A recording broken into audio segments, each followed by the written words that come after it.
GRCorps. I'm going to take a look at the service that I've done, as well as branch out and take away the microscope and look at a broader understanding of what service looks like in our area. So for those who don't know, AmeriCorps is a program that has existed for decades as a way to have a domestic Peace Corps style federal program that assists in the way that we can get things done and serve our community. It existed decades before 1994 in the form of AmeriCorps Vista, where it worked with nonprofits to identify ways that we can engage with the community, and overall hold by two principles, which are to improve lives and foster civic engagement and address critical community needs, whether that's mentoring youth, addressing poverty, or teaching in our schools.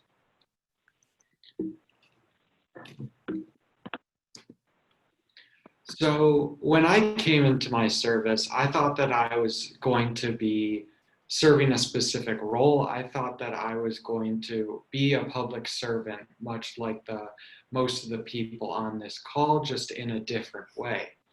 However, as I went through my year, I started to gain a new understanding of the way that I could be of service to my community.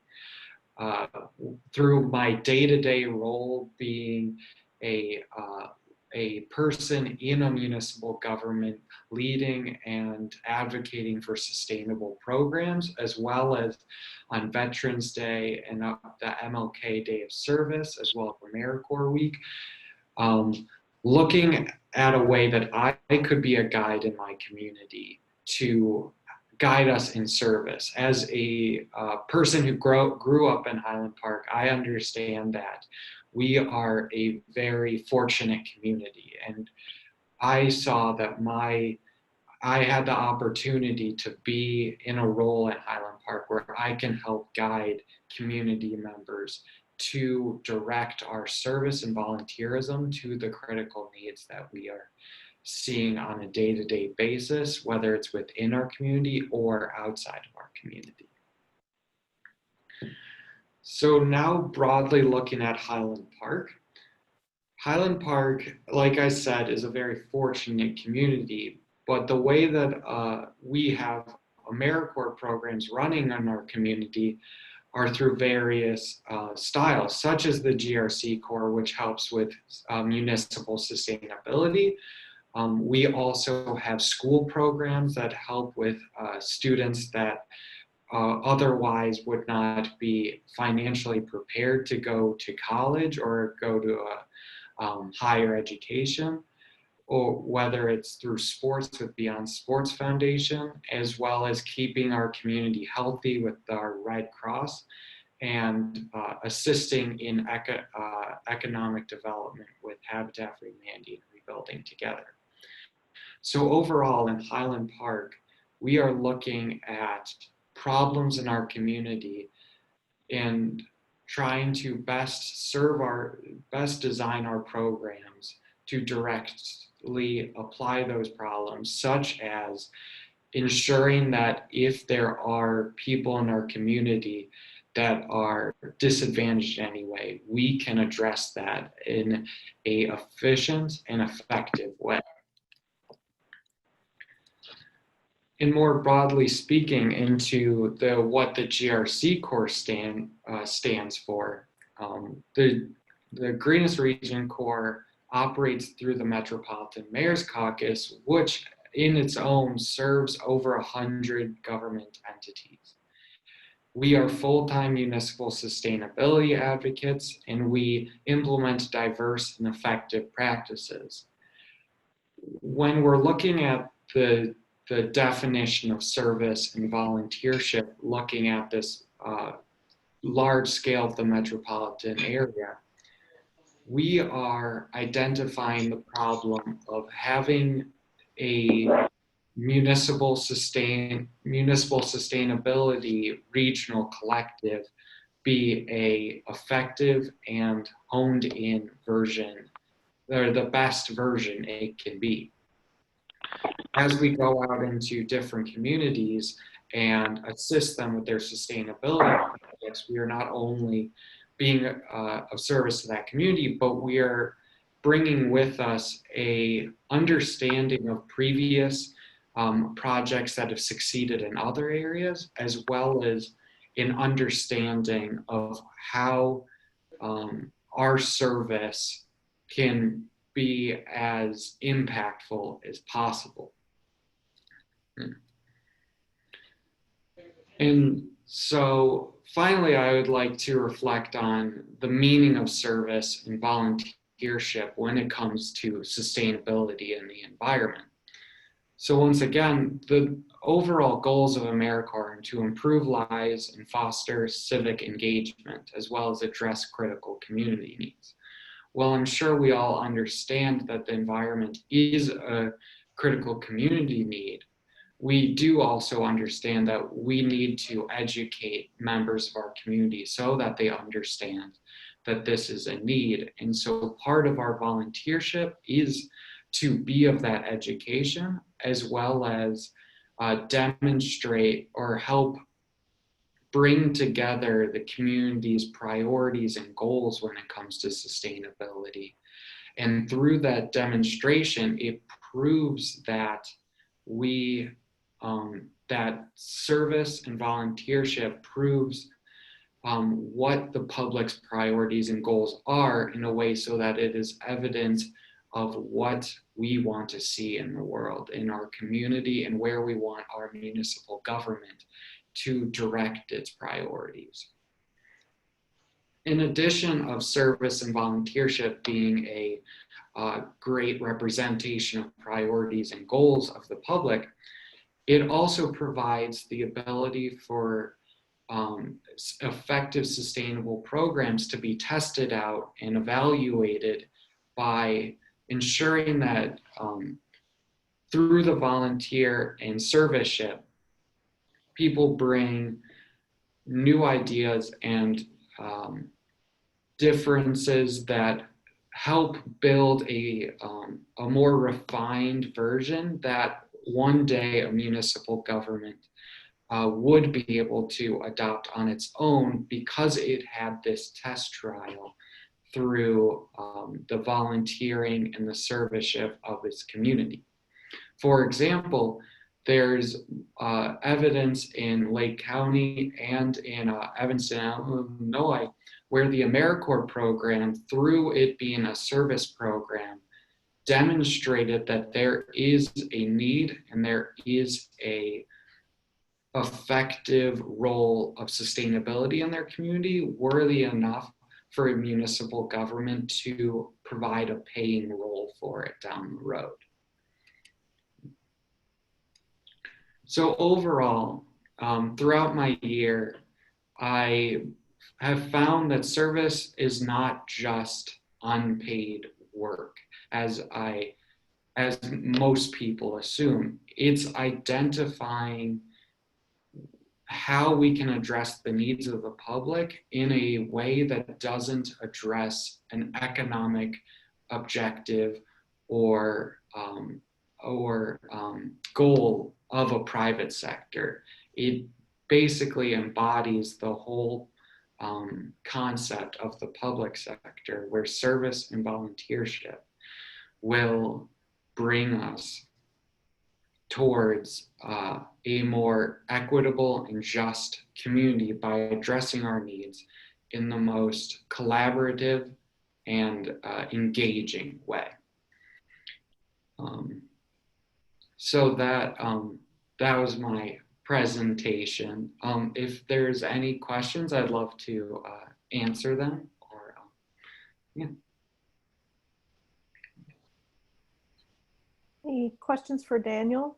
I think we're a small enough group. If you just wanted to turn on your microphone, please go ahead or put it in the chat.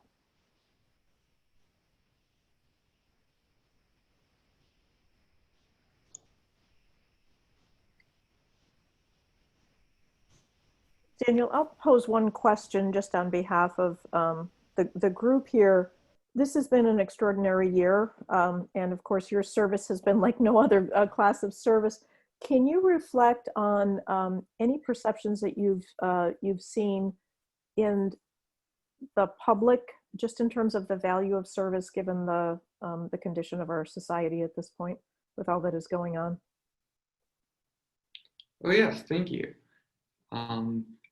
I think that throughout my experience going out into the public, such as going to Go Green Illinois meetings, it really identified that this service program seems to be this beacon of connecting with the municipal government, and the way that people feel like their desires and their hopes are being met through having this advocate for service and for sustainability in the program, being able to have their municipal government more reflect sustainability within its own structure, where it previously would not be economically able to have a position full-time that works for sustainability and has sustainability in mind at all times.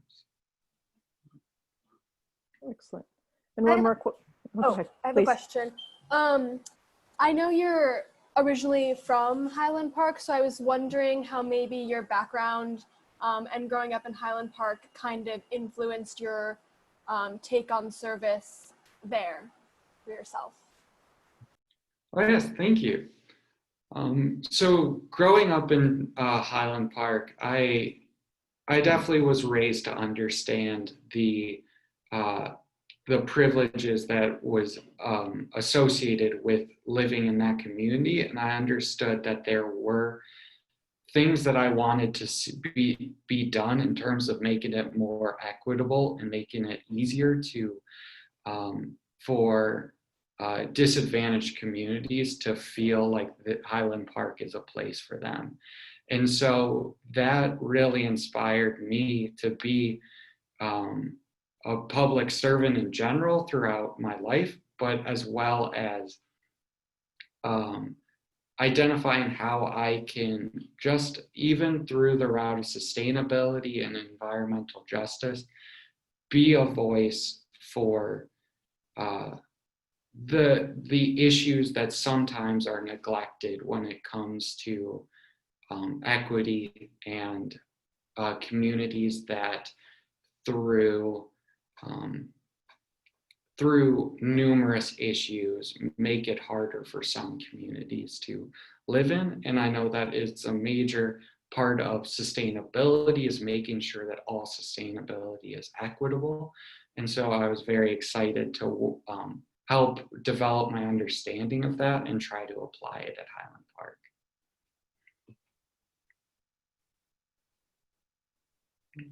Anyone else?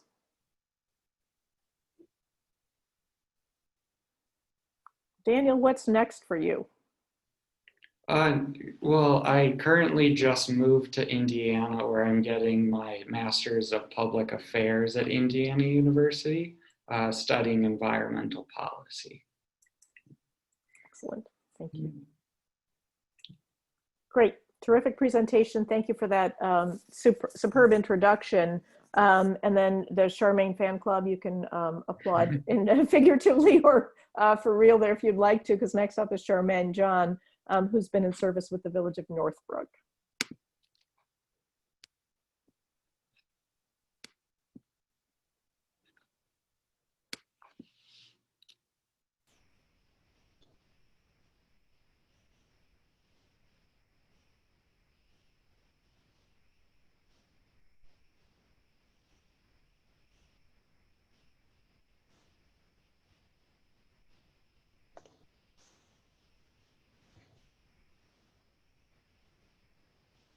Okay, can everyone hear me and see my title screen?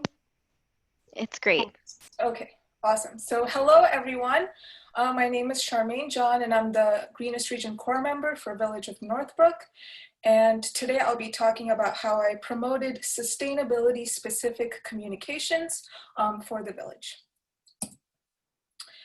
So how did I communicate sustainability for the village in a way that yielded results? I followed a loose framework, and this is not in any type of order, and a lot of these concepts are still underway, but the concepts I followed were to establish a foundation, generate the content, schedule and strategize the posts, collaborate with partners, and track the online engagement. So for establishing foundation, a project that I was tasked with was to create sustainability web pages for the village. When I first started with the village, we only had a waste and recycling page, but throughout my year of service, I added an energy page, a page on green leadership, a page on water, and a page on sustainable land use. And in retrospect, I figured out some pros and cons through my experience. One is that establishing a foundation provides a great landing page for all the future communication pieces that you will be sending out. Second, you can load up the landing pages with resources that would otherwise take up space on your communication pieces. And third, it builds a great framework to absorb new projects that you will be taking on in the future. For example, it was just a couple months after we created our energy page that we went for Silver Soul Smart designation, and that we just created as a subpage under our energy page. Some cons that I discovered is that it does require work hours from both sustainability and communications personnel, and the attractiveness of the information depends on the village initial style, the formatting and font, and also accessibility depends on how accessible your overall village website is.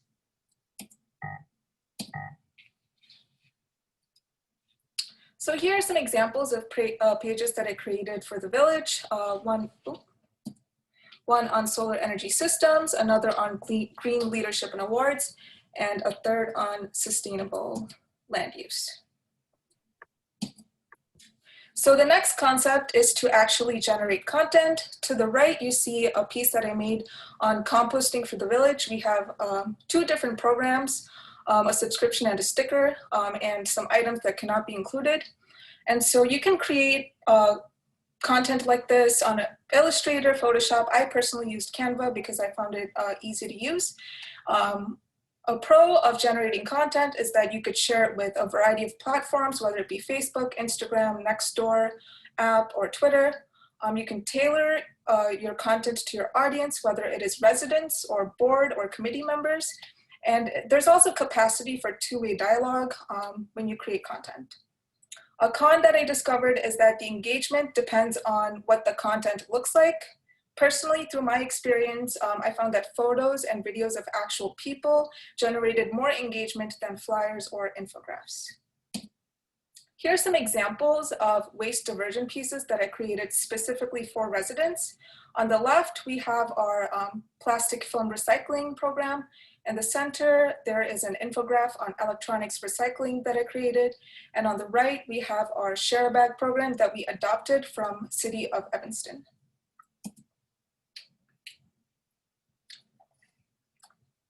Sorry, my mouth is getting dry.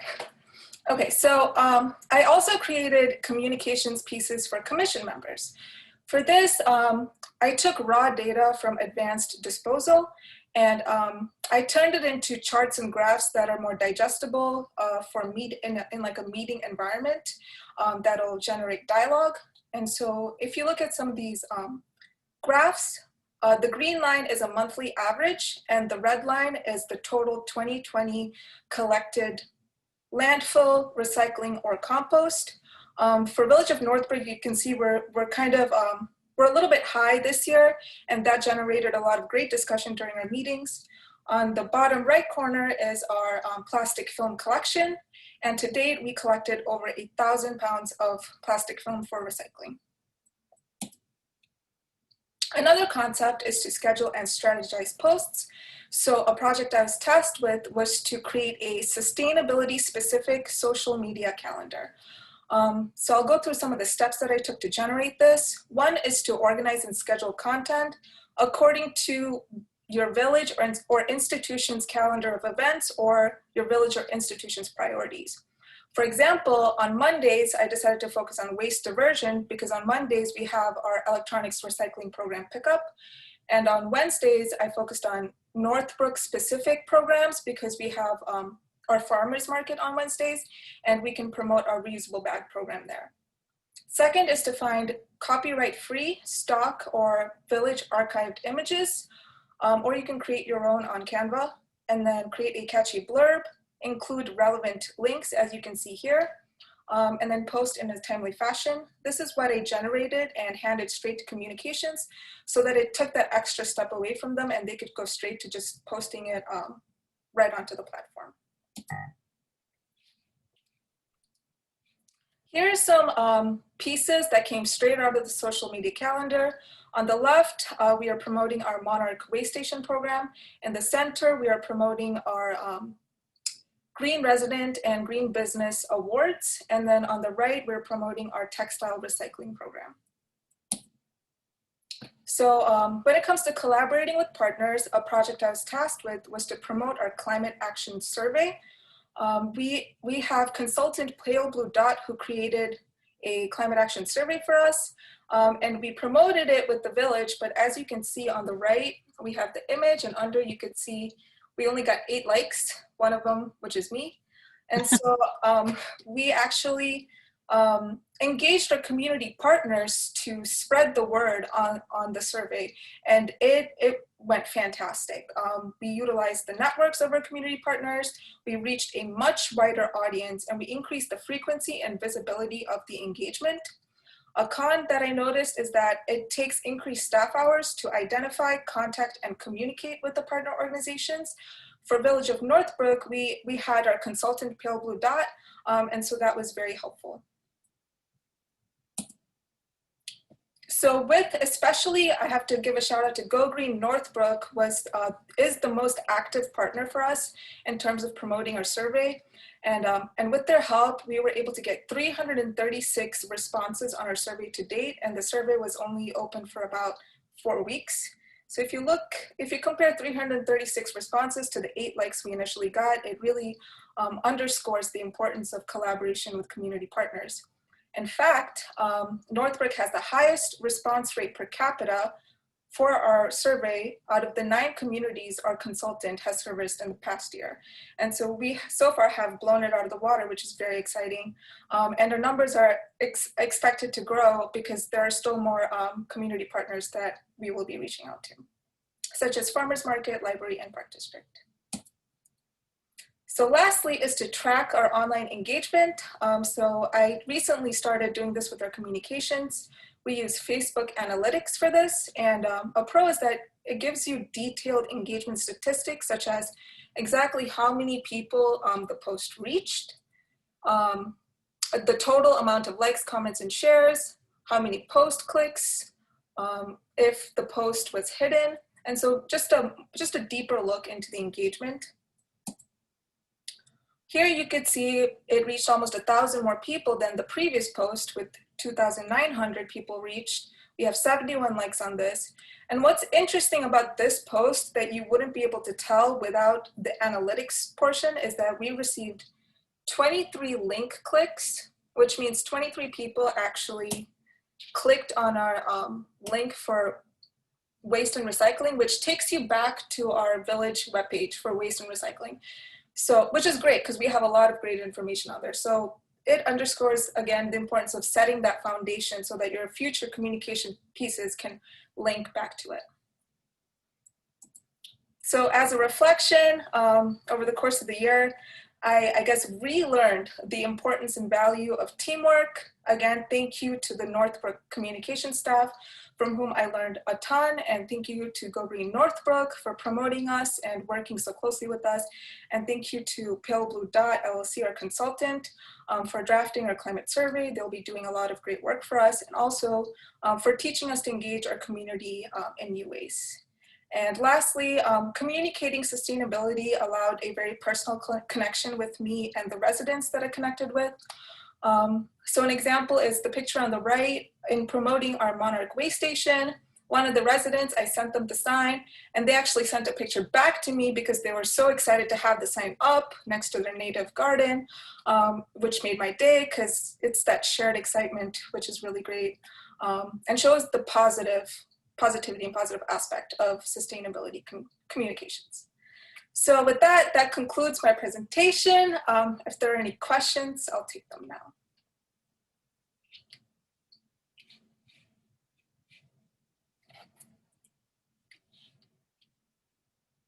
Thank you, Charmaine. Any questions for Charmaine?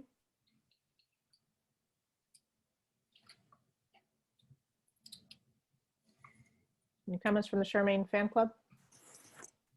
Hey, it's Lydia with the Forest Preserves. Charmaine, you had mentioned in your discussions with, I think you said, I don't know, it was some meeting with the village about the increase in people, was it plastic usage? And is it because people are using more plastic as part of because of COVID? Yes. So one of the graphs, it shows that our recycling this year has been much higher than any of the previous years. And a discussion, well, one of the aspects that came out of the discussion is the plastic packaging that people are using because of the increased online shopping. So that I thought was very interesting. And in general, our landfill is also increasing, and that could also be due to the single use, due to COVID, and also the online shopping waste.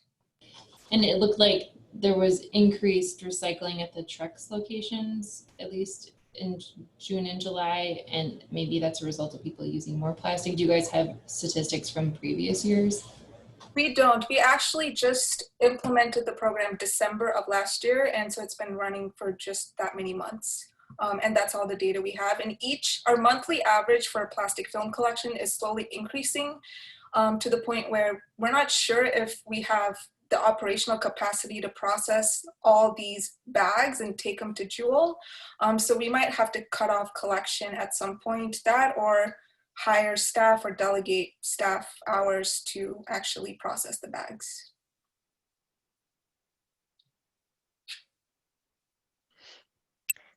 I have a question, Charmaine. Did you ever receive any negative comments or feedback on your posts? And if so, how did you deal with that? Well, there was one time where we got negative feedback on our survey, and this was sent directly to the village president. And the comment was that the survey is biased. It's set up in a way that, if you answer it, the answers are directed to the way the consultants want the answers to be. And so I took a second look at the survey and realized that as a climate denier, you were kind of forced to pick certain answers. And so what I did was change some questions to an open answer format and added an option to other questions that said, I do not believe in climate change, or this does not apply. And since then, we have not received further complaints. Great, thank you. Thanks, everyone. Great job, Charmaine. Thanks. Next up is Julia Linares, who's the GRCorps member for Cook County. And take her a minute, I think, to bring up some slides, but her topic is on reframing the waste conversation. Hi, everyone. Thank you, Edith.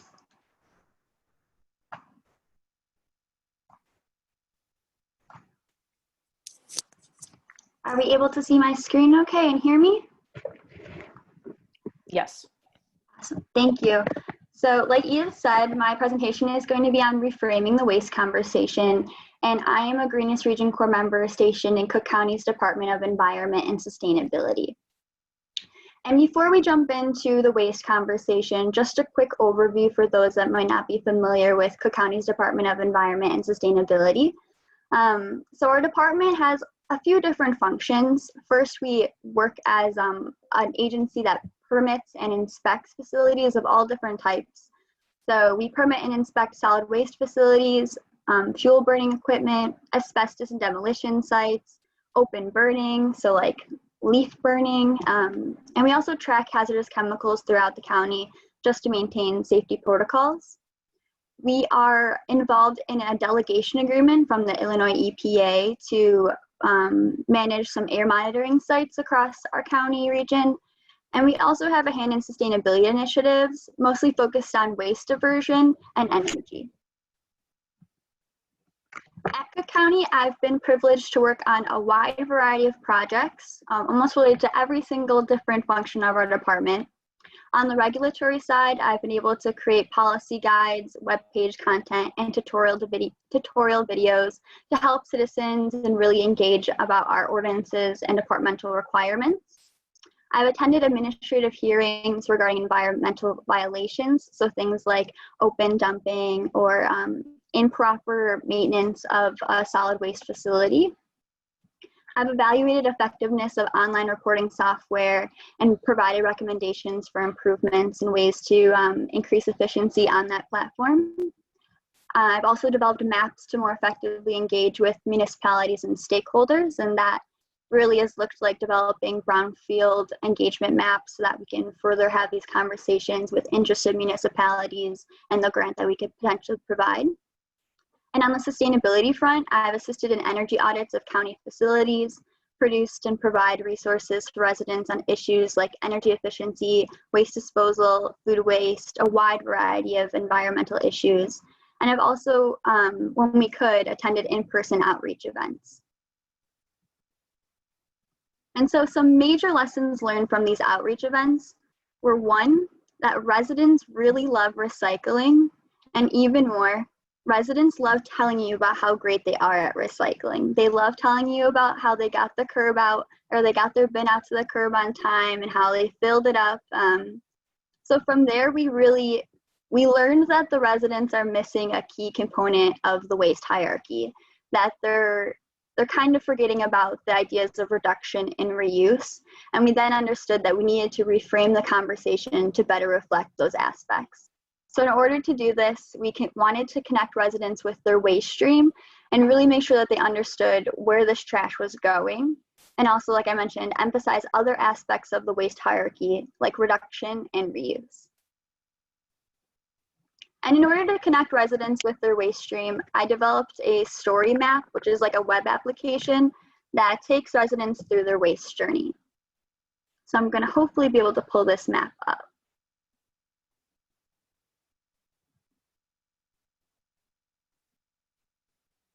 Are we able to see it? We cannot see it. I think you may have to go back to the screen that you're sharing and make sure you have clicked on the internet browser, if that makes sense. That does. Okay.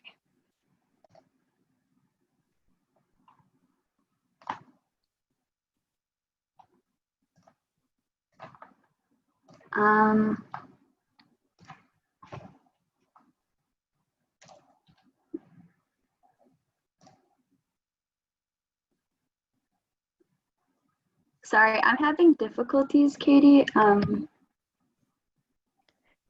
So you can try to stop screen sharing and screen share again, or I can go ahead and share the story map on my screen.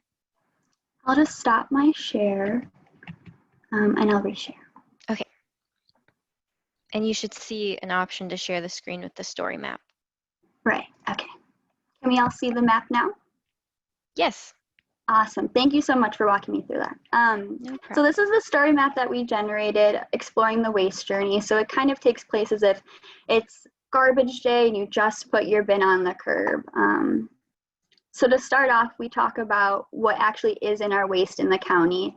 And this is from a waste categorization survey in 2014. And just for sake of time, we can go ahead and click on the pin that's closest to my current location. So in this sampling site, you'll notice that 31% of the waste was organic material, so things like your yard waste and your food scraps. Another large portion was paper, so over 28% of that sampling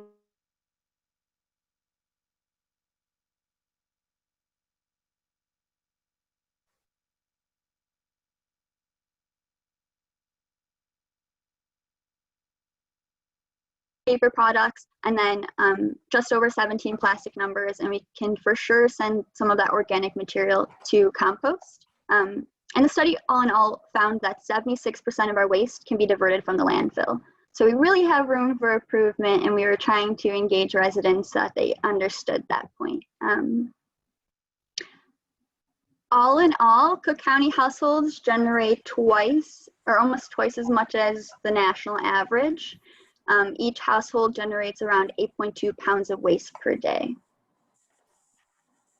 Getting to where our waste goes once we place it on the curb, at first it'll get sent to a transfer station, which are these orange dots. And at transfer stations, all of the waste on a particular hauler route is aggregated, and then it's sent to the landfills, which can be seen with these blue spots. And it's important to note here that there are no existing landfills in Cook County. So we really wanted to emphasize to citizens that all of the waste that we generate is exported to somewhere else and then becomes another community's burden. For our recyclables, once you put your recycling can on the curb and it's picked up, it's taken to a material recovery facility, otherwise known as a MRF. And there it's sorted into the various different types of materials and then sold back to the recycling market. And these MRFs are shown in the orange. So that was our solid waste story map, and then I'm going to convert back to the presentation.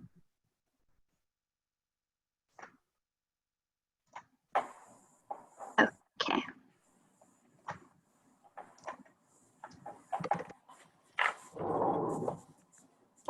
Sorry about that. So that was how we were connecting residents with their waste stream, and then really trying to emphasize the idea of reduction and reuse.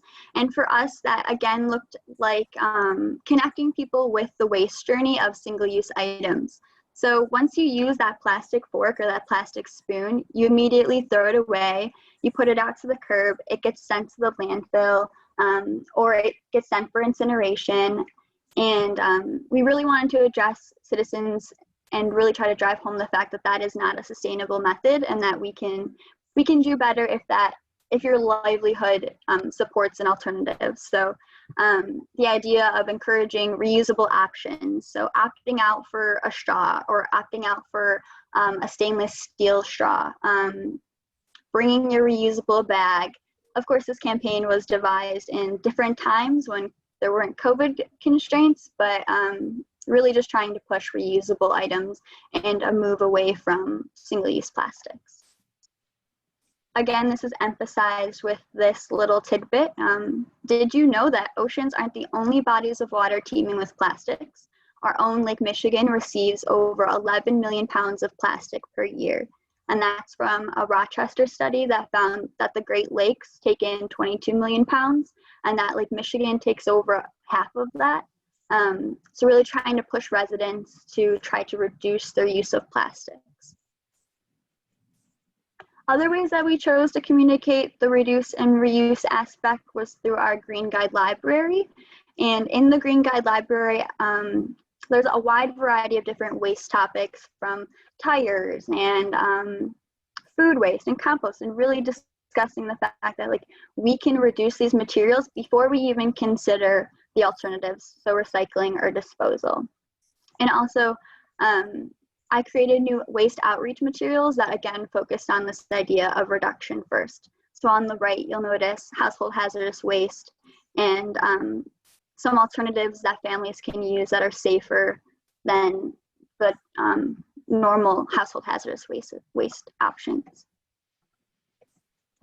Some takeaway resources that might be helpful for you all will be our reuse campaign, which again is emphasizing the idea to reduce your single-use plastics and to use reusables when possible.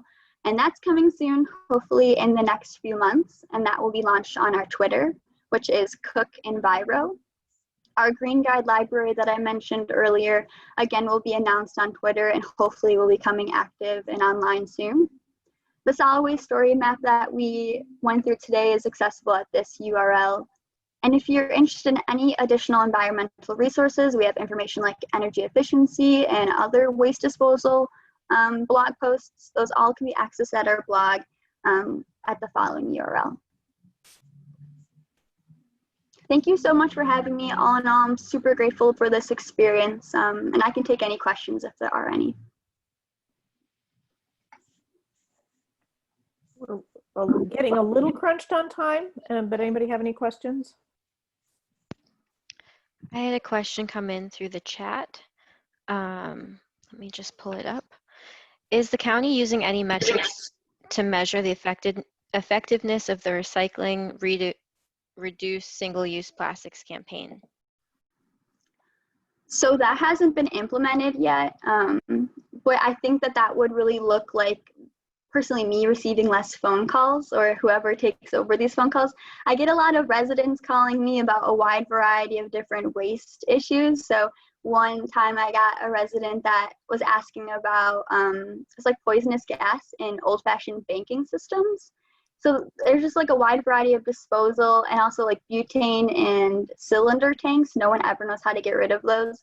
So once this green guide's made available, hopefully that will reduce the calls, and that would be a good metric to track for that. Thank you. Let me keep us moving now and ask Ivy Klee to present next. And Ivy has been the GRCorps member serving with the Solid Waste Agency of Lake County. And if those of you are curious, mostly the GRCorps was designed for municipalities, but there are so many great organizations who are serving municipalities. So we have the ability to extend to partners, very valid and valuable partners like SWALCO. So Ivy. Hi, everybody. All right, I'm just gonna share my screen. All right, can you guys see my presentation? Yep. Yeah, okay, awesome. So hello, my name is Ivy Klee. I'm at the Solid Waste Agency of Lake County, and I'm gonna give you guys a snapshot of a year in review for this presentation. Hold on one second, okay. So an overview of what I'll be talking about today. I'll give you guys an introduction to SWALCO, then I'll discuss what I learned about the waste industry this year. Then I'll talk about how I applied knowledge through communication, education, and project work, and a lot of the key collaboration with our stakeholders. And then everything will be kind of over a broad heading of the communications and outreach efforts that I participated in while at SWALCO. So what is SWALCO? So SWALCO stands for the Solid Waste Agency of Lake County. So we are a regional government agency, and the overall goal is to provide residents with programs and infrastructure to divert as much material from final disposal as possible. So that means the main goal is to divert waste from the landfill. So we're trying to postpone waste going to the landfill. And then also the agency's goal is to achieve this diversion economically to create jobs and minimize impacts to the environment. So we use the Lake County Solid Waste Management Plan, which is updated every 5 years as guidance for what to accomplish during a certain time period. So according to the 2009 Solid Waste Management Plan update, there was a goal of 60% for the recycling rate by 2020, but actually in 2020, current day, we are not yet at that 60% recycling rate. We are currently, I think, around 40%. So there's still a lot of work to be done. And then who do we work with? SWALCO works with 45 municipal members within Lake County only. So as you can imagine, it is difficult to juggle waste management programs for 45 towns. So that's kind of where I come in.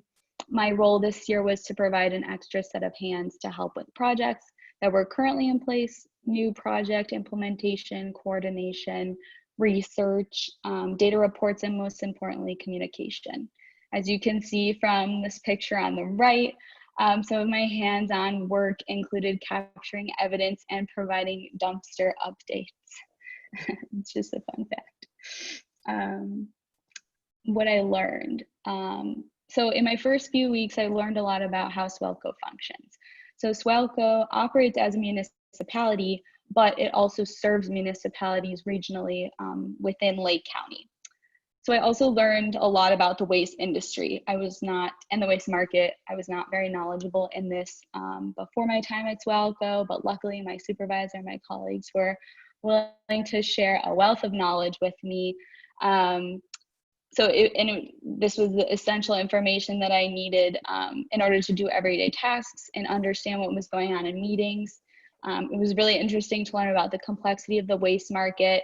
So just like everything else, recycling and compost systems only happen because there's a market for the end product, just like how Julia just discussed what happens with your trash and your recycling once it leaves your house. Recyclables and food scraps, which are compost, get taken to a facility where they're processed at the material recovery facility, or MRFs, and then they're turned into another product that is sold and used for something else. So these types of systems create reuse on a larger scale, which is pretty cool. I also learned a lot about SWALCO's role in being a liaison between all the different stakeholders that they work with. So that includes the waste industry, which could be waste haulers, it could be people who work in manufacturing, residents, municipalities, county and federal government, and local organizations. I learned that it takes a lot of communication to get a message from the waste industry. So that could be like the waste haulers that are the ones picking up the material. It takes a lot of communication to get their message from them directly to the resident who is putting their recyclables or their food scraps into their curbside bin. So SWALCO is an essential voice in the chain of that communication. This year, I was also able to see SWALCO's position to implement new legislation, protocols, and programs. This is something really important to the agency since they have a general goal of what the recycling rates in Lake County need to achieve. It's kind of their responsibility to actually implement programs and create new legislation to reach these ideal recycling rates. So next, I'm going to talk about the importance of communication. This was one of the key lessons that I learned this year. So SWALCO can't complete its mission without being in constant communication with all of the stakeholders that are involved in waste management efforts.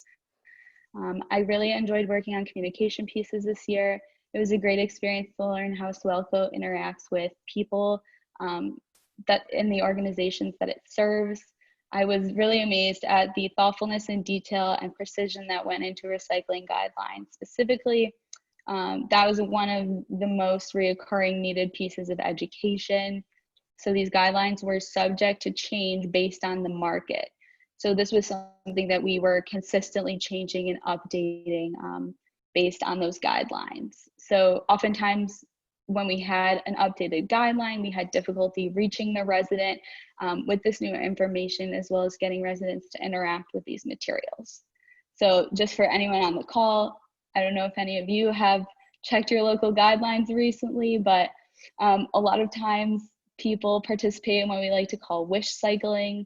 So that's where maybe you have something that you want to get rid of and you think that might be recyclable, you're kind of hoping that it might be, so you just kind of throw it in the recycling bin. This is something that a lot of people do, including myself. So this small act creates a really big problem for the waste industry. It causes contamination. So to help stop this trend, SWALCO likes to say, when in doubt, throw it out. So that's kind of one of the slogans that we try to get our residents on board with.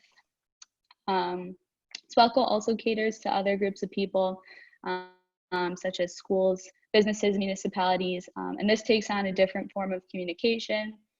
So some of the examples that I got to see this year were working with school cafeterias to get started with a food scrap program. So they would kind of set up a waste diversion in their cafeteria, and the kids could get to see what happens with that. I also participated in working with a food waste diversion consultant to get restaurants in one of our local towns on board with food scrapping in their kitchen. And after working on all these types of projects, it was very helpful to be able to share the challenges and the strengths of these experiences with others who are interested in perhaps starting their own recycling or compost programs. So on this slide, I'm just kind of giving you guys a visual of what that communication looked like this year. So the first picture over here obviously was taken before COVID. It was at the Metropolitan Mayors Caucus Environment meeting on recycling at the village of Elmhurst back in the winter. You can see there's some Greenest Region Corps members there. So there I was able to give a presentation on a recycling project that I worked on. So sharing information with the public. And then the picture to the right over here, this was actually used in that recycling project that I presented on. This was one of the deliverables that we sent to all of our residents that were in the town that the project was in. So this was an update on the recycling guidelines that we wanted to communicate to the residents and let them know that this project was happening in their area. So you can see we wanted to use a combination of visuals and words, and the colors as far as like red meaning no and green meaning yes. And then on this slide, some more examples. So this first image is an image of a flyer that we updated on our website. This is residential food scrap compost program. So that's for our towns that have compost programs, just kind of how to get started with that and why you should do it. Then in the middle, this is a picture from Martin Luther King Jr. Day of Service that Daniel talked about earlier. This is Haley Krim, who's the GRCorps member at Park Forest. So her and I were manning the waste station at the event, and we were giving direct communication and feedback to people as far as what they should be putting in the landfill bin, the recycling bin, the compost bin. And then this last image is a video interview that I participated in with my colleagues at SWALCO. This was to promote International Compost Awareness Week. So we created this video, posted on social media, and all these forms of communication media helped reach our residents and get our message across. So another part of my position this year involved working on projects that required application of knowledge and creatively solving problems. So a few of these examples, I worked on collecting compost and use information and resources so that we could share those with our municipalities to increase compost in our community. So something that my supervisor ran into was that we had people who were willing to participate in residential compost programs, but there were too many people willing to participate in those, so that at the end of the system there was a lot of compost and that wasn't really getting used. So we're trying to grow the market for compost and use. And then I also spent a lot of time working on SWALCO's Circular Economy Initiative. So they're planning to host a workshop in September to bring together Lake County stakeholders in hopes to educate participants on subject matter and set goals for circular economy change within the county. The cart tag program was a recycling project that I presented on at the environmental committee meeting that I just talked about. So we hoped to educate residents on their recycling habits and curb the contamination in their recycling curbside carts. And we did this by prompting each household with a recycling tag that gave them feedback on how their cart looked.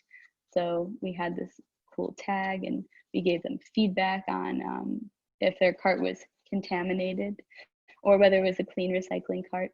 And then I also worked directly with county and municipal staff to implement waste audits, get survey information, report on data of projects that were currently in place. I also helped to create databases to visually and mathematically represent the progress and infrastructure within the county of recycling accomplishments. And also I did some research to see how other municipalities and counties reach their recycling goals and see if any of those examples might be useful for our community. And then finally, I'm going to finish off this presentation with another important lesson that I learned, which is the importance of collaboration. So SWALCO would not be where it is today without collaborating with a huge range of stakeholders to reach their goals and move the waste industry forward. This is just a short list of representatives that we collaborate with, one of which is the Greenest Region Corps. It was really fun to be able to work with a lot of my GRCorps members on projects together. That was really fun. And I think it's also important to note that a lot of the presentations given today and tomorrow represent success and progress in the sustainability field, because it's our job to collaborate with municipalities and the people within them. So we as individuals implement sustainability in this region by following the Greenest Region Compact framework. We help prioritize projects for the environment, and we follow through to make sure that these projects get done. And it's been a lovely experience to participate in this work and to see what everyone has accomplished throughout the year. So that is where I will leave you all today. If anyone has any questions, I would be happy to take them now, and thank you for your time. Great job, Ivy. Thank you so much for that. I think just to make sure that everyone has a chance to present, I would like to ask Cheryl Scott, who's been working with the Metropolitan Mayors Caucus as a GRCorps member, doing a terrific job for us. But you might have realized that she's also helped me with the Environment Committee meeting. So you've heard, if you're a regular to the Environment Committee meetings, you've heard from Cheryl.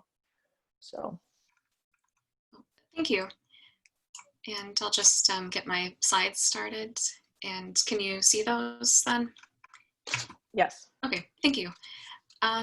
So I've been working at the Mayors Caucus for the past year, and my background is in local government and also journalism. So when I first started off in local government, I had the goal that I would be helping municipalities to go solar or to buy electric vehicles. And so I was excited that this year I was able to work on projects that involve electric vehicles and communicating about solar.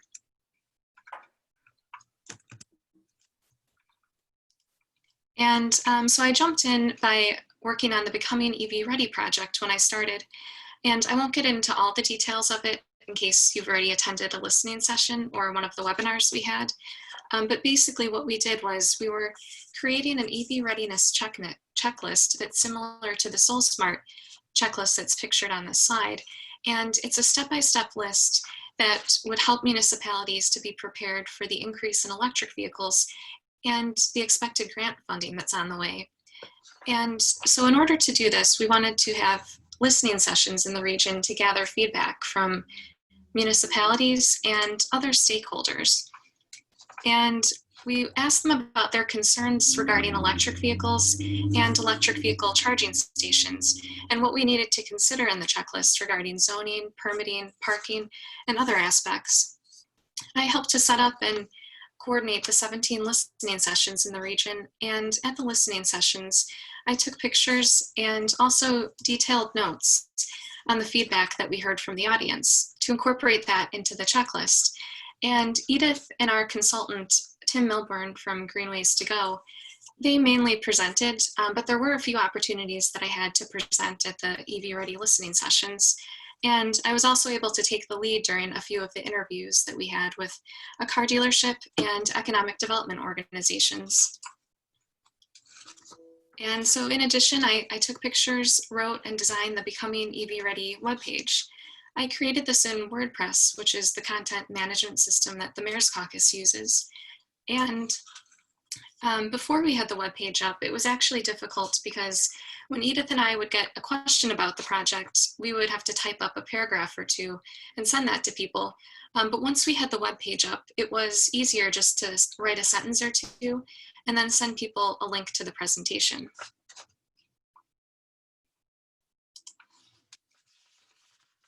And so once we were done with the listening sessions, Edith and our consultant and I, we spent hours on the phone for several days over the course of a few weeks to write the checklist. And we kept the feedback from the listening sessions in mind, but we also looked at some of the best practices in the field when writing the checklist.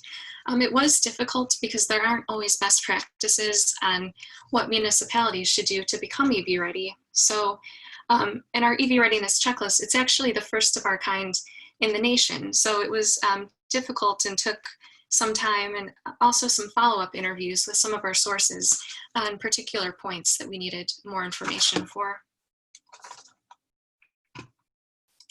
When we were working on the checklist initially, we were more concerned about the content, and we assigned random colors to the various sections. But then when we got ready to release our checklist, I decided the colors, we needed to have colors that were more aesthetically pleasing and less jarring. So I came up with these by looking at some color palettes online to see what would match well with the light blue that we had chosen for the summary actions in the checklist.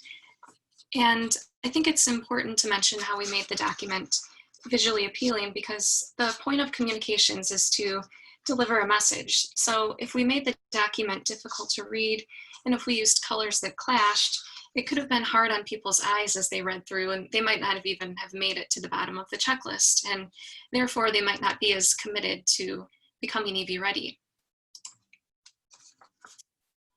And as a quick tip, if you do decide to look at a color palette and try this at home in Excel, it's actually easy. If you're able to find the hex code on the shade, you can actually just go to Excel, choose more colors, and then go to the second menu area and just type in the hex code.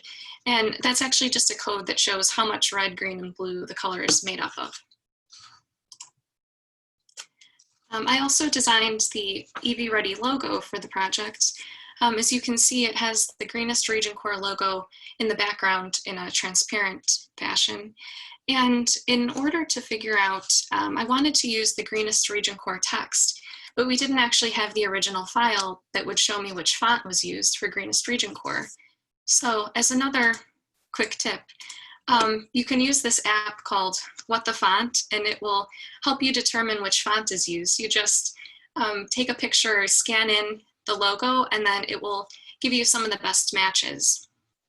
And so that way I was able to type in EV Ready with the same font, which happens to be Avenir, and it just also happens to be the same font in my presentation. So because this is a communications presentation, you might be wondering, why didn't you hear about the checklist and this guide? So we finished this when municipalities were very busy during the pandemic, and we didn't really want to make a big announcement then. And we're also, we're updating our website currently. And in addition to that, we're looking for phase 2 funding, because we don't want to release the checklist and then we won't be able to help municipalities walk them through the steps. So we're hoping to get phase 2 funding. That way we could help municipalities in the same way that we had 2 cohorts for SoulSmart, and we walked municipalities through the steps and led them to a SoulSmart designation. But if you did want to look at these products, feel free to go to the Becoming EV Ready webpage, and then also it will have a link to our consultant. He created this guide, the EV Readiness Decision Guide. He did most of the work on that. It will direct you to his website where you can download that as well.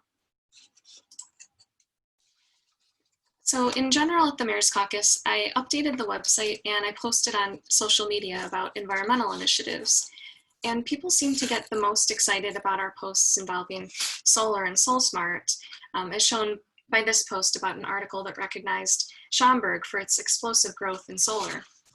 And so because a lot of our member communities took a great interest in SoulSmart, and they sometimes emailed us questions on how to achieve the SoulSmart designation, we decided to create a SoulSmart Solo webpage. And this shows communities how they can achieve SoulSmart status on their own, due to the fact that the Mayors Caucus no longer has funding to be a SoulSmart advisor and to walk communities through as they had in the past.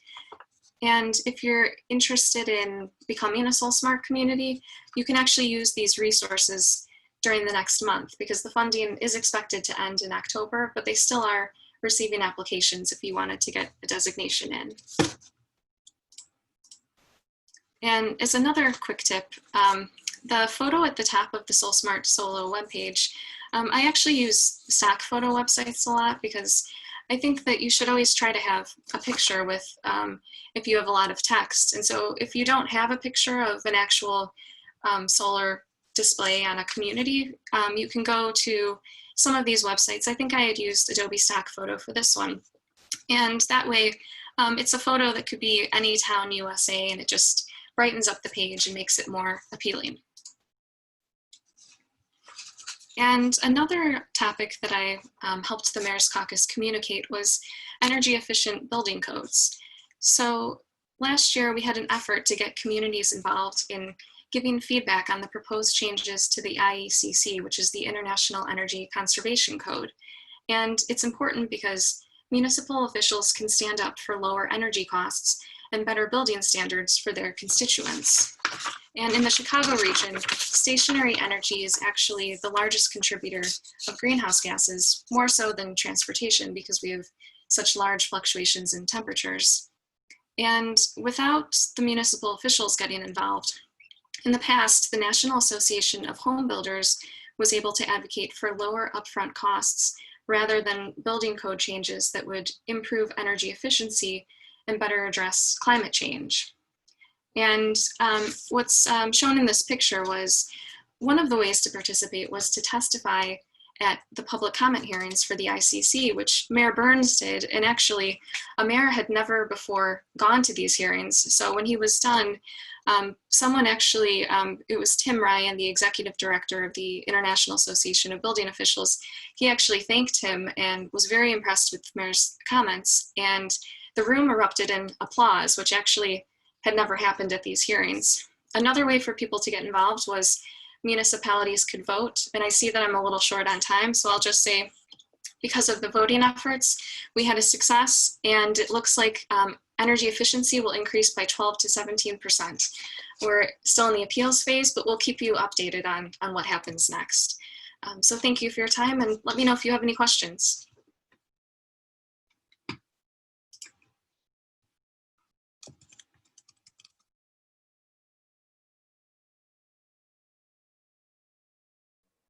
Sorry about that. Thank you so much, Cheryl. That's terrific. And as you can tell, Cheryl keeps us moving, keeps us together, and makes us look good. So we appreciate that, and serves to the Mayor's Caucus over a broad region. So again, we're going to hold comments so that we can hear from Brittany, who's in service with the city of Evanston. And I'll just probably caution everybody was given a few 10 minutes, so we might run 2 or 3 minutes long with Brittany. And if you want to stay and ask questions, apologize for those that are getting scrunched a little bit on questions here. But Brittany, tell us how you've worked with climate change education in Evanston. Absolutely. Thank you so much, Edith, for the introduction. Again, good afternoon, everyone. My name is Brittany Drew, and I am currently a member of the Greenest Region Corps stationed at the city of Evanston. I am going to go ahead and share my screen, so just a moment here.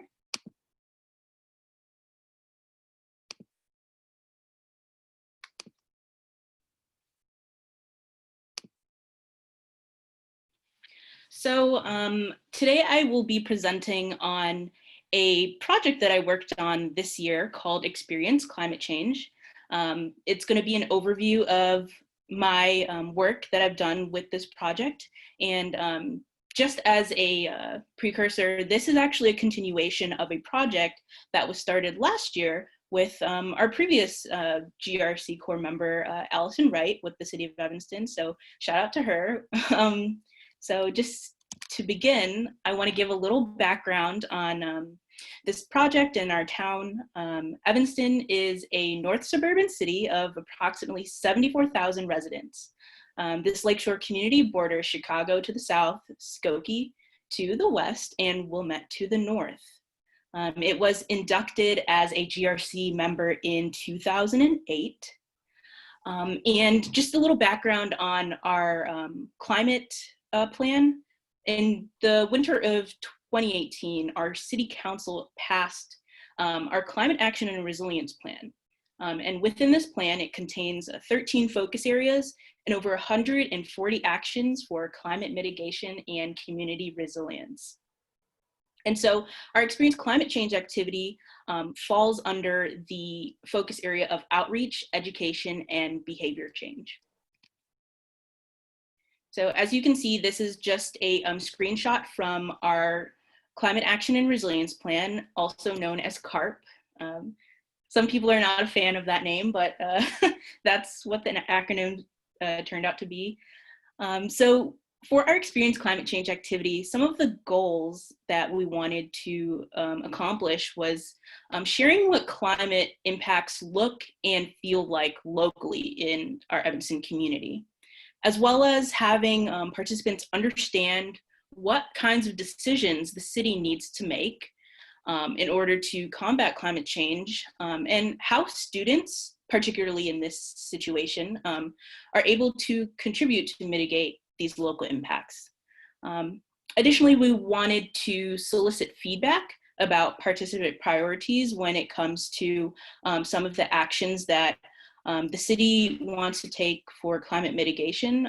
We've in the past tried to engage community members through surveys and presentations, and the reason why this activity came about was we wanted something more dynamic, something that would allow people to really get engaged in climate content, as well as make them feel as though they have enough like basic knowledge to engage in these conversations, and kind of give them a look into the view of what kind of decisions city staff have to make when thinking about mitigation. So just quickly running you through the timeline of this project.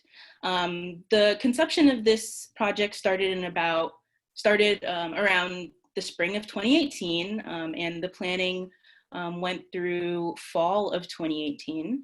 And then the first iteration of this activity that the first GRC volunteer along with the office implemented ran through the winter of 2018 through the summer of 2019.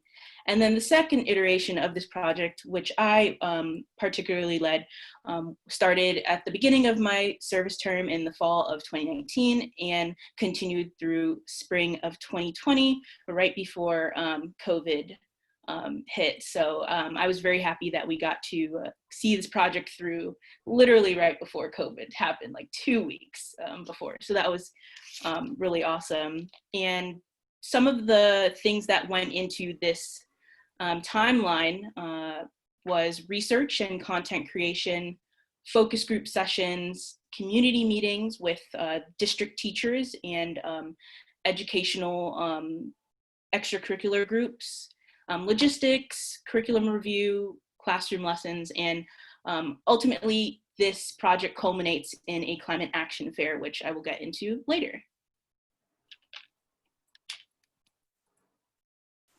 Looking a little bit into the process, it starts with content creation. Within this activity, there are 4 focus areas, including waste, water, extreme heat, and air quality. And so that required a bit of research on my end, as well as collaboration with other relevant city departments like our Health and Human Services, our Public Works Department, as well as government agencies like EPA. I know that I had the opportunity to collaborate with Erin and some of her team to explain how ozone levels are working along the Lake Michigan shore. So that was a really fun thing that I got to do, and just really involved so many different people in this process. Then came the collaboration aspect, where we had a lot of community meetings. We had a focus group that was made up of multiple community partners that served different demographics in the Evanston community. Because Experience Climate Change, this activity was being deployed in schools. This year we met with public library staff, our Parks and Rec staff, after school programs, environmental nonprofits, District 65 teachers, and EvanSTEM, which was a crucial and critical partner for us in this activity. And they are a group made out of district teachers and educators who want to improve STEM access and engagement for Evanston students who are underrepresented in STEM programs. We wanted to make sure that the information we were creating was relevant. We wanted to make sure that the information was easy to understand, and that it resonated with our target population, which was students in this iteration. In addition to the collaboration, I actually had the opportunity to work with our media team and the mayor to create a video that introduces the project, and kind of is just like something fun for the students to see and like be encouraged to start this process of creating solutions to combat climate change. So this is just a picture of one of those focus groups where they are just kind of fielding the content that's been created and synthesizing and reworking. And there is me with the current mayor of Evanston, Stephen Haggerty. We were in a recording session where I wrote the script for the video, and it was really fun. I had never been in that studio before, so it was pretty cool. So I am going to show a bit of that video. I believe I will have to exit out of screen sharing to for Katie to pull the video up. I don't know if you have it, but I can also just do it on my end as well. Either works. So if you want me to share it, you can exit screen share. I'll pull it up on my screen. Yeah. Okay, sure, we'll do that. Just give me 1 second. And Brittany, this is the 6th grade climate action video. Just making sure I have the right link. Yes, that is the correct video. All right, cool.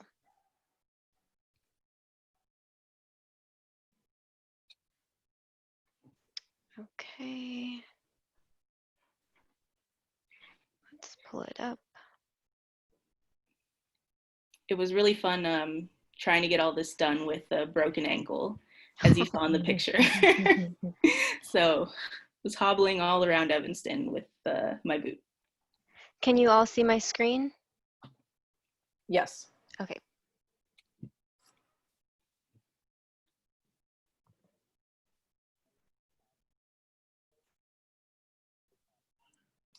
We do not have sound on the video, however. Okay. Let me pull this back to the beginning.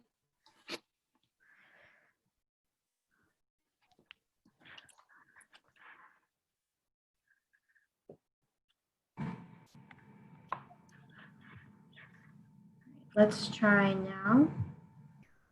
Hi, everyone. I'm Mayor Steve Haggerty, and I'm so excited Okay. to help kick off Evanston's 6th grade climate action project. Evanston may be a small city, but we're a national leader when it comes to climate and sustainability. Our city has set ambitious goals of reaching net zero emissions and zero waste by 2050, and we need everyone's help to reach them. Climate change is one of the most critical issues we'll face in our lifetimes, and it will impact everyone in our city. But it will be particularly hard for communities of color and low-income communities who are already at a disadvantage when it comes to climate's impacts. For Evanston, climate change could mean more rainy days, more hot days, more invasive species and pests, and more pollution too. Today, I'm asking each of you to work hard to understand the causes and the effects of climate change, and to develop and test your ideas to help us reach our goals. Haven Middle School, Nichols Middle School, King Arts, Bessie Rhodes, Evanston is counting on you. I am counting on you. The world is counting on you. Thank you. I can't wait to see your ideas.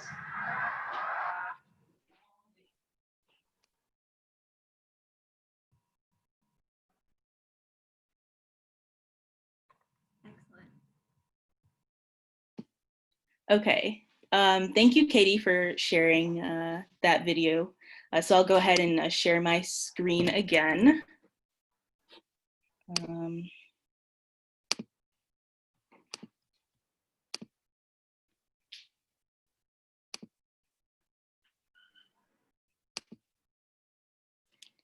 All right, so we have come to the actual implementation part of the activity. So like, what does this actually look like?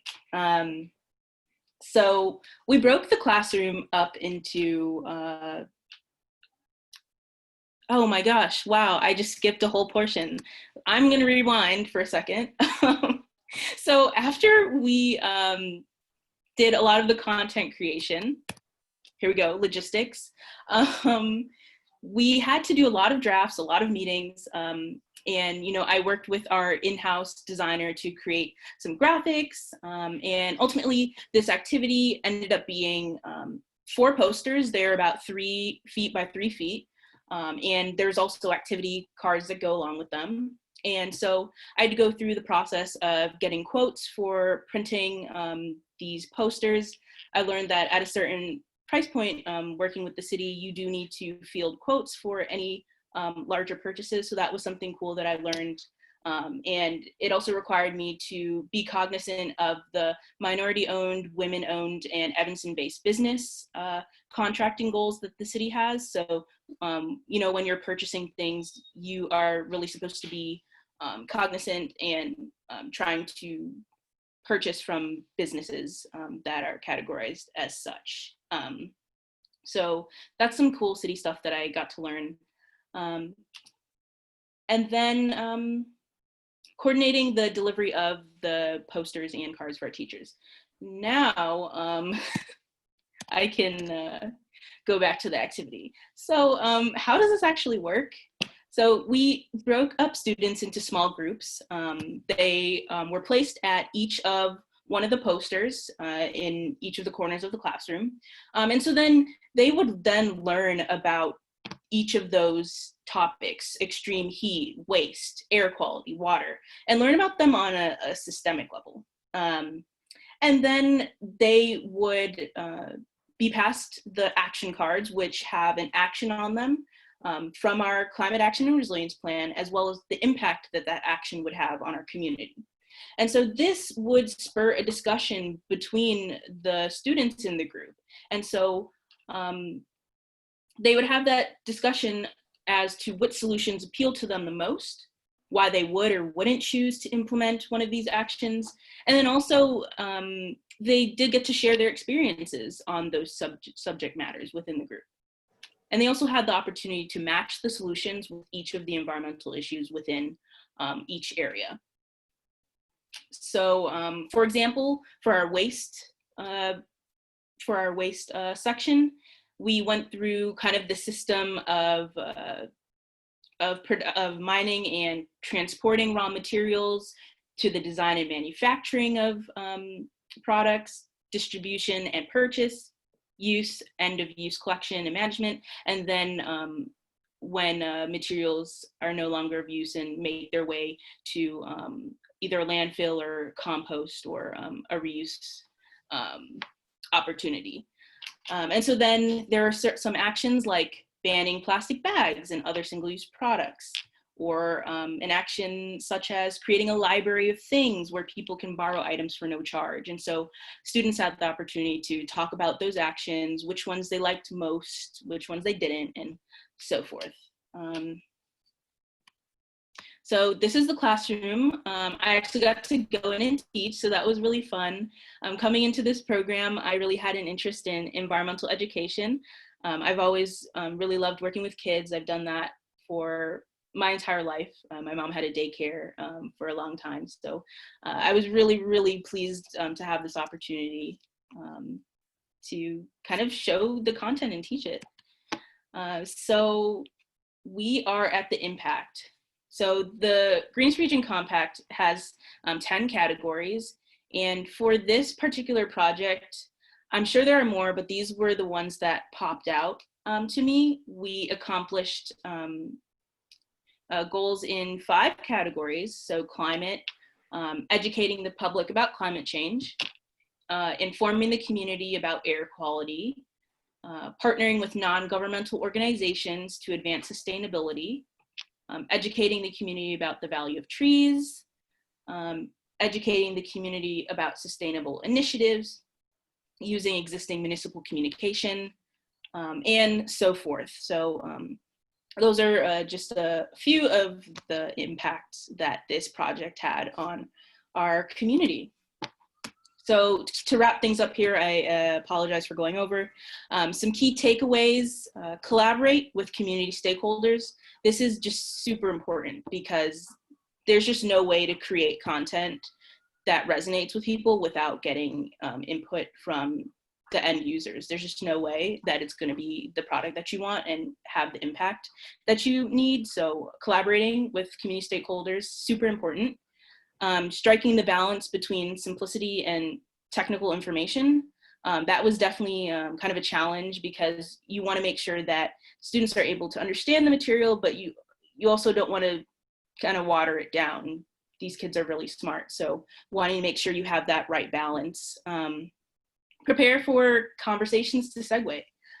Sometimes they just started talking about really random things, and you just have to go with it. They're sixth graders and they have a lot of things bouncing around in their heads, so you kind of just go with the flow and redirect as necessary. But kids or adults love to talk about things that may not be relevant at that time. Just like Julia said, that they love telling you about how great that they recycle. So that was something that I took away from this experience. And also creating visuals, super, super important.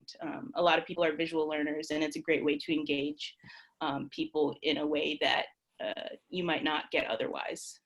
Some of the challenges we did encounter in this project was finding institutional partners that wanted to partner with us to kind of take this project further, either financially or like, I don't know, in the beginning stages of this project, some of the people in the focus group thought like maybe this could be like an escape room type of activity, but that didn't really come into fruition. We just needed a lot more assistance with that, and it was kind of hard to find partners to do that. And then just kind of the way that we structure the activity, whether this should just be all information exchange, us sharing information to residents, or having it be more like residents interacting with each other around the content. The future, where do we see this going? We definitely want to ramp up the online curriculum. We currently have this content on the city website, the City of Evanston website, along with this content on EL3, which is an educational learning platform that the district has in partnership with after-school programs. We want to continue relationship building with the community and institutional partners, expand this to other age groups. We have done this activity with older folks in the past, and so we want to continue just engaging a variety of different folks in Evanston, and then possibly having this be like a case study for other cities. I think what we've done here is pretty unique, and I think it would be really cool if you know, other cities were able to see kind of like what we've done with this activity. So lastly, special thanks and recognition. These were some of our really large partners. Could not have done this without them. The Evanston Rebuilding Warehouse, Chris Essex, he works with YOU, and he has been an incredible partner in this process. So shout out Chris. Evanstem with Kirby Callum, District 65, the National League of Cities, who gave us this grant to do this project, Metamedia, Lake Dance, and Delta Lab at Northwestern University. And just closing with some resources here. You can find this content on the City of Evanston website, as well as EL3 and the information of our collaborators. So that's the end of my presentation, and I'd be happy to take any questions. Thank you so much for your time. Good job, Brittany. Thank you. Very rich content. And so we are over, and I apologize for running long, but really good content and worth the wait. Cheryl and Katie, do you want to wrap up about tomorrow's presentations and then also the availability of slides and content? And then we'll see if there are other questions. So Katie, what's up for tomorrow? Sure. So today we heard from members that worked on community engagement and communications. Tomorrow, members will be presenting on sustainability plans. So actually going through the process of meeting with different departments and creating a plan or other project implementation. So things like policy research and getting a community certified for different recognition programs. Great. Thank you. And then Cheryl, content will be on the website shortly. Yes, it'll be up shortly on the Environment Committee webpage. So if you wanted to look at the slides, or actually we'll also have a link to the recording as well. And if you haven't been following along on the chat, we've had lots of good shout outs for our core members. And I have to say, as the one managing the host communities as well, 2 communities that we've been trying to get recruited to host a GRCorps member have both been very impressed. So thank you to all the core members who presented today, and also trying to keep up in the chat.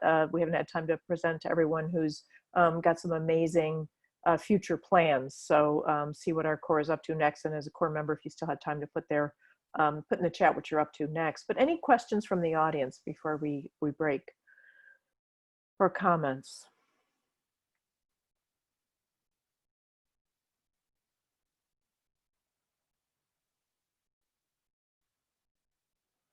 For any of the specific presenters? So we had Ivy, who didn't get a chance to entertain questions, Cheryl and Brittany. Anybody else? I have a question for Ivy. Being placed with a solid waste agency this past year, do you have any observations on how COVID has impacted the waste industry? That's a great question. Thanks, Charmaine.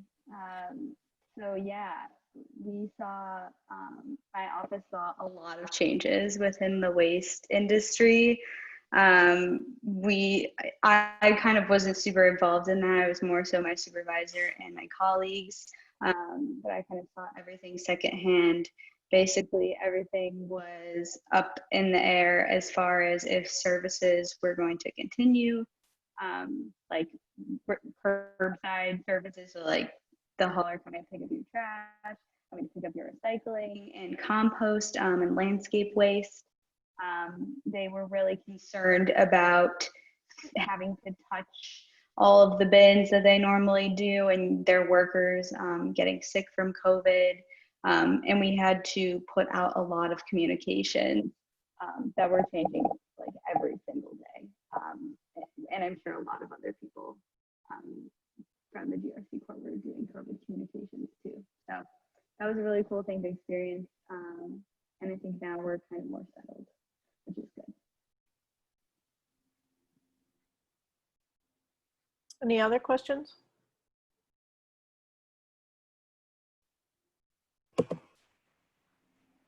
I just wanted to say great job. I thought the presentations were really nice, and it's really just fun to see the fruits of all your labor towards the end of the year. So thank you. Great. Well, thank you, everyone. Please join us tomorrow. There is a separate registration link. We'll have 5 presenters tomorrow, and if you have time, join us from 1 to 2:30. I'll try to keep us on time a little bit more tomorrow, but again, thank you so much to all the core members for assembling this, and especially to Katie and Cheryl for organizing the meeting today. Great job. Thank you all.